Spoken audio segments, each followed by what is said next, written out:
తెలంగాణ రాజకీయాల్లో ఇప్పుడు ఒకటే చర్చ. నిన్నటి వరకు ఆగిపోయిందనుకున్న సైకిల్ చక్రం మళ్లీ తిరుగుతోందా? నారా లోకేష్ చేసిన ఒకే ఒక్క ప్రకటన ఇప్పుడు ఇరు రాష్ట్రాల్లో దావానంలా వ్యాపించింది. అసలు లోకేష్ మాస్టర్ ప్లాన్ ఏంటి? టీడీపీ రీ ఎంట్రీతో ఎవరికి టెన్షన్ మొదలైంది?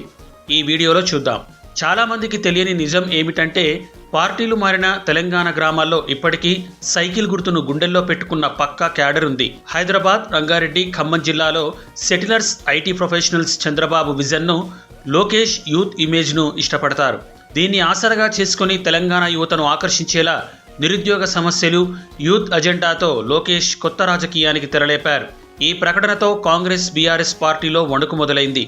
ఎందుకంటే ఆయా పార్టీలో ఉన్న టీడీపీ సాంప్రదాయ ఓటు బ్యాంక్ మళ్లీ వెనక్కి వస్తే అది తమకు పెద్ద గండి అని వారికి అర్థమవుతోంది. అంతేకాదు, బీజేపీ, టీడీపీ, జనసేన పొత్తు కుదిరితే గ్రేటర్ హైదరాబాద్ ఎన్నికల నుంచే తెలంగాణ పొలిటిక్స్ మరో మలుపు తిరుగుతాయన్నది పొలిటికల్ విశ్లేషకుల మాట. కేవలం అధికారమే కాదు, తెలంగాణ గడ్డపై మళ్లీ సైకిల్ సవారీ మొదలైతే రాజకీయ సమీకరణాలు పూర్తిగా మారిపోతాయి. మరి లోకేష్ వేసిన ఈ మాస్టర్ ప్లాన్ సక్సెస్ అవుతుందా? మీరేమనుకుంటున్నారు? కింద కామెంట్ సెక్షన్లో చెప్పండి. మరిన్ని పవర్ఫుల్ పొలిటికల్ అనాలిసిస్ కోసం ఇప్పుడే మా ఛానల్ని సబ్స్క్రైబ్ చేసుకోండి.